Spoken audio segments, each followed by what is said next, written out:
नमस्कार मित्रों, मैं राजेश्वर जायसवाल हूँ। आप द नीति देख रहे हैं। द नीति में एक बार फिर से स्वागत है। बहुत बड़ी खबर है बिहार में और बहुत हंगामा मचा हुआ है। हर चौक चौराहे पर, हर यूट्यूब पर, हर फेसबुक पर, हर अखबार में यही बातें चल रही हैं कि 2-3 पत्रकारों पर बिहार सरकार कार्रवाई कर रही है। एफआईआर दर्ज हुआ है जिसमें एक ब्रह्मांड स्तरीय पत्रकार भी हैं जिनका नाम मनीष कश्यप है। मनीष कश्यप जोर लगाकर बोलते हैं, दम लगाकर बोलते हैं। दरअसल बदतमीजियाँ उसमें बहुत हैं। वो खुद संस्कारों की बात करते हैं, लेकिन कई बार भाषागत संस्कार जो है, बोलियों की जो संस्कार है या अभिव्यक्ति के जो संस्कार हैं जो होने चाहिए, वह बहुत ही निकृष्टतम दर्जे का उनका होता है। लेकिन कई बार व्यवस्थागत खामियों को दम लगाकर वह बोलते भी हैं। फैन फॉलोअर्स बहुत ज़्यादा हैं और सब्सक्राइबरों की संख्या जो है वो लगभग 6 मिलियन से ज़्यादा है, लगभग 63 लाख है। 63 लाख बहुत बड़ी संख्या होती है। कई बड़े अखबारों की भी संख्या इतनी नहीं है सब्सक्राइबर की जितनी अकेले मनीष कश्यप की है। वो सन ऑफ बिहार खुद को बोलते हैं और डांटने फटकारने में उनका कोई जोर नहीं है। और ख़ास करके जब पदवी में आदमी छोटा हो तो उसको बहुत ज़बरदस्त तरीके से वो डांटते हैं, डांट बहुत तेज लगाते हैं। जैसे मान लीजिए कंस्ट्रक्शन डिपार्टमेंट का कोई छोटा सा आदमी है, रोड पर है, तो उसको डांट फटकार कर देते हैं। भाई साहब, मंत्री से सवाल नहीं पूछते, सवाल पूछते हैं तो सामने से नहीं पूछते। कई बार कई बड़े गायक हैं, उनके घर जाते हैं, माता जी का प्रणाम करते हैं तो उनसे भी बड़े तमीज़ से बात करते हैं। जबकि पता चले गायक खुद गाना तो अच्छा गा लेता है, लेकिन जो उसकी भाषागत चीज़ें हैं और उसमें जो शब्द हैं वो बहुत ही निकृष्टतम दर्जे का है, तो उस पर बात नहीं करेंगे। पता चले कि वो मठाधीश और लठाधीश टाइप के लोग हैं तो मनीष कश्यप का इंतजाम करने लगेंगे। वहाँ पे चिल्लाना काम नहीं आएगा। तो वहाँ ये मनीष कश्यप बिल्कुल ही संस्कारी बन जाते हैं, बहुत अच्छे बच्चे हो जाते हैं, बहुत गप से पैर छू लेंगे किसी का। तो इस तरह का इनका अपना व्यक्तिगत संस्कार है। हर जगह अपने माँ बाप का इस्तेमाल कर लेते हैं। किस तरह पिताजी इनके सेना में हैं तो ठीक है भाई, अच्छी बात है। सेना में लाखों लोग हैं देश के, तो ऐसा नहीं है कि जितने भी लोग हैं सभी लोग अपने पिताजी का जो काम है उसका इस्तेमाल करते हैं। ये बार बार बताने की क्या ज़रूरत है?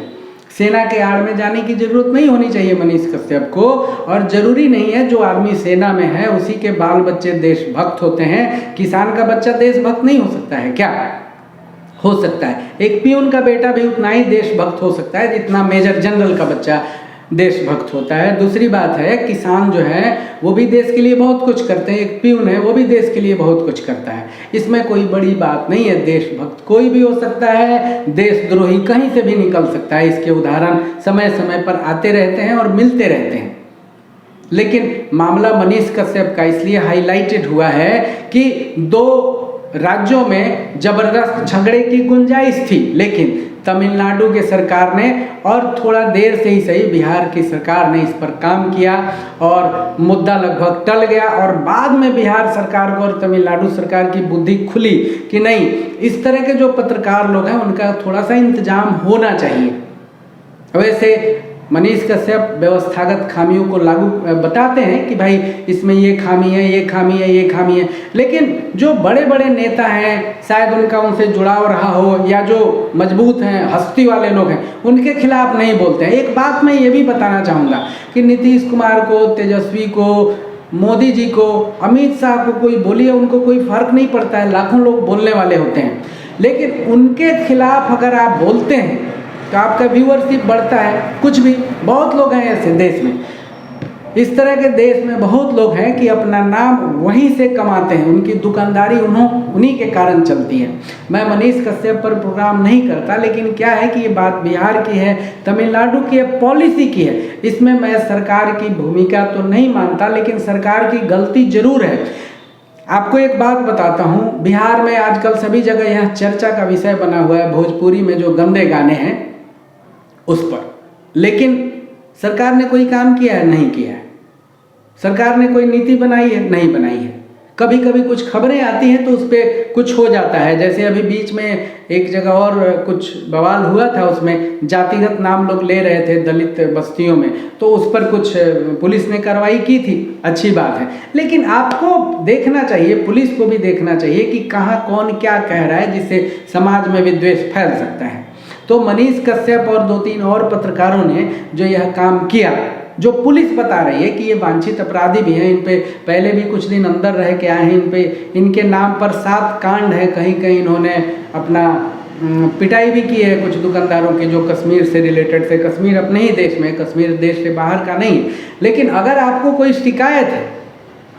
शिकायत है तो आपको पुलिस में कंप्लेन करना चाहिए। आपको खुद अदालत नहीं बनना चाहिए मनीष कश्यप कि आप जाके खुद सजा दे दें 40 लोग 50 लोगों को लेकर के। ऐसा तो है नहीं कि पत्रकार जो है आपने पत्रकारिता कम और कुछ और ज़्यादा कर दिया।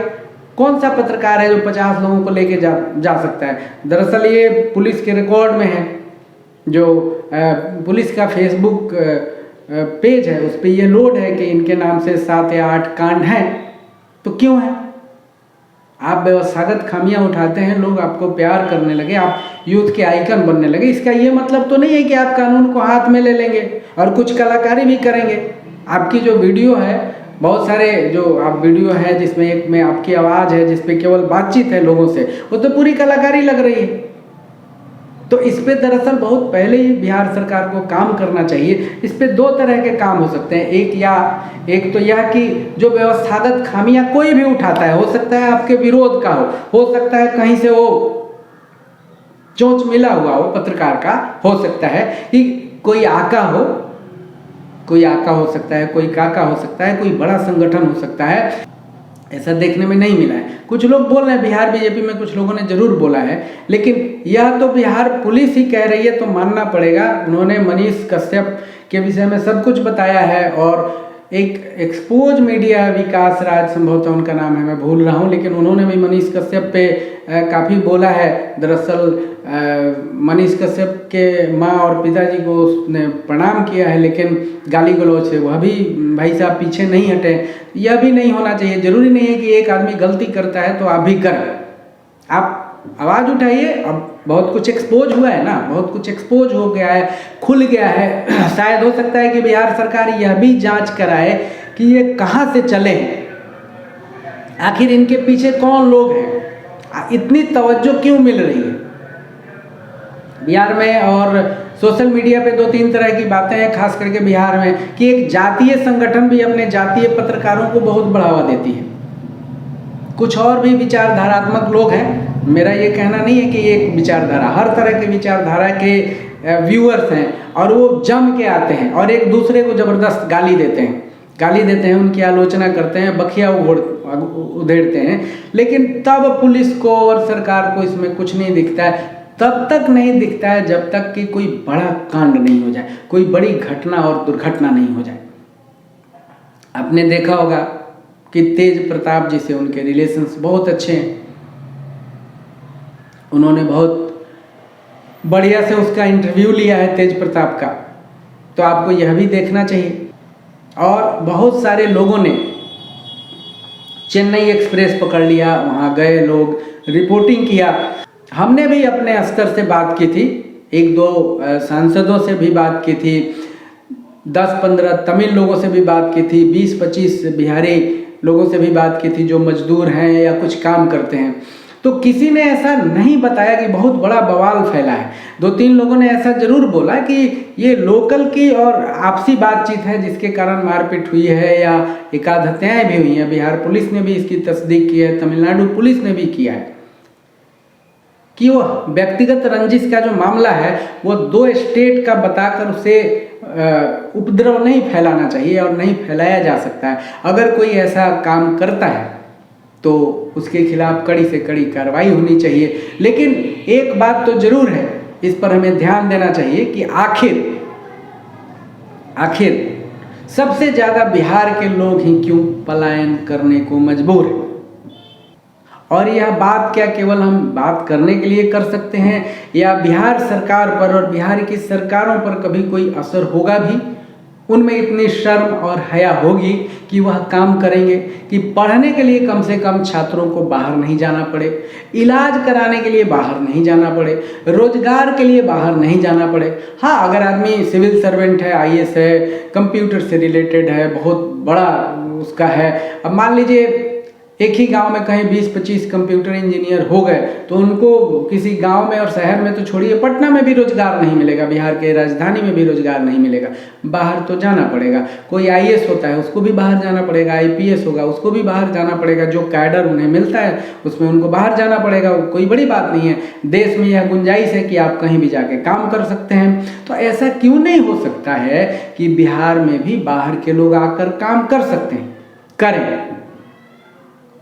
50-60 साल पहले था कि बाहर के बहुत लोग बिहार में काम करते हैं। बहुत सारे बुजुर्ग हम लोगों को मिलते हैं दूसरे जगह, जिन्होंने हमसे कहा कि भाई हम लोग भी बिहार में काम कर चुके हैं, फला जगह रहे।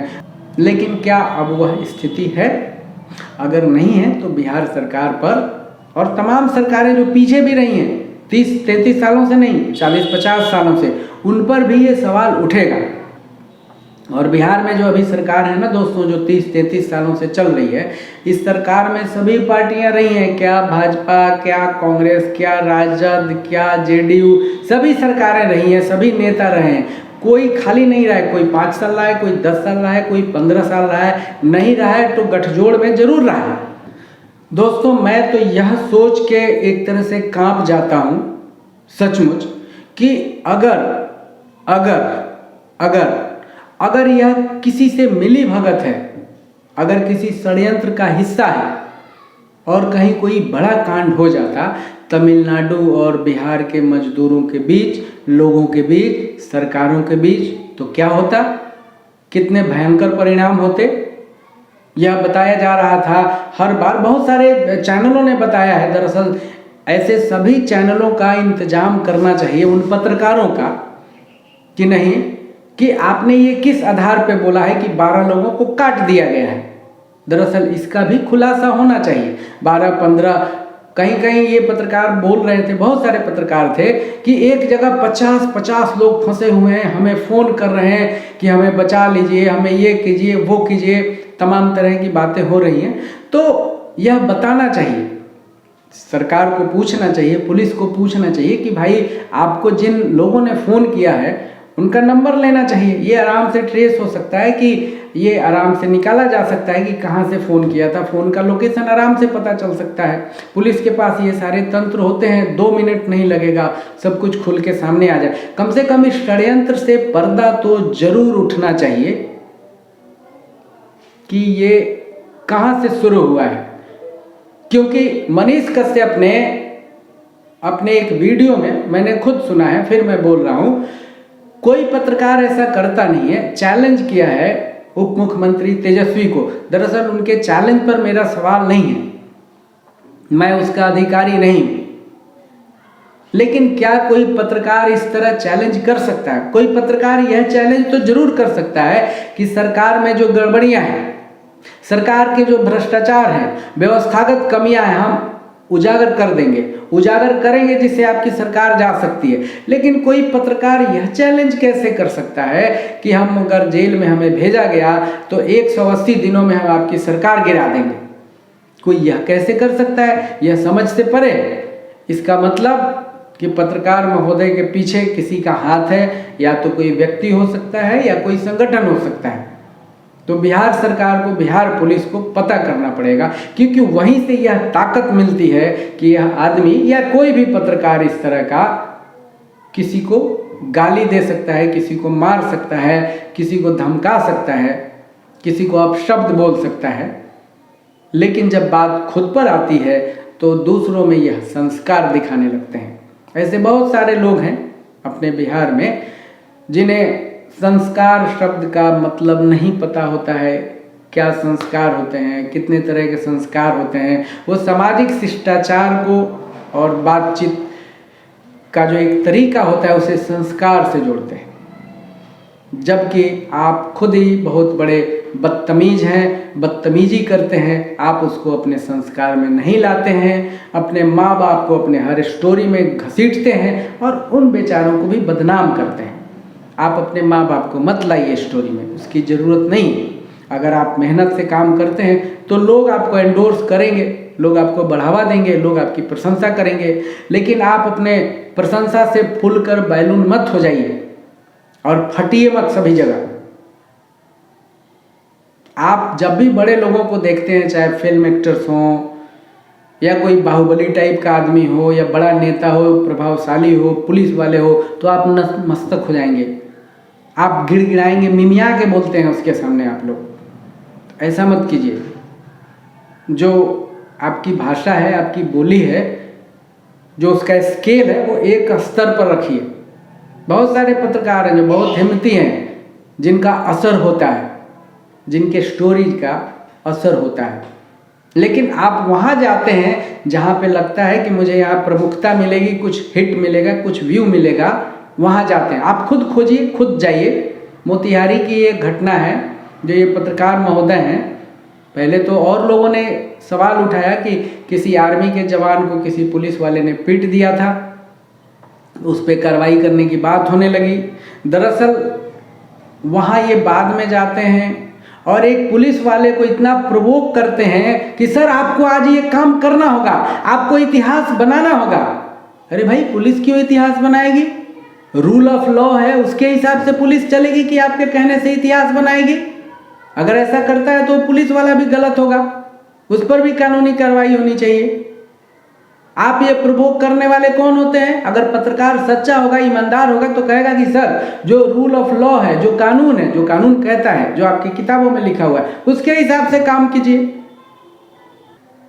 किसी पर हाथ उठा देंगे, कुछ भी कर देंगे तो आप झेलिए।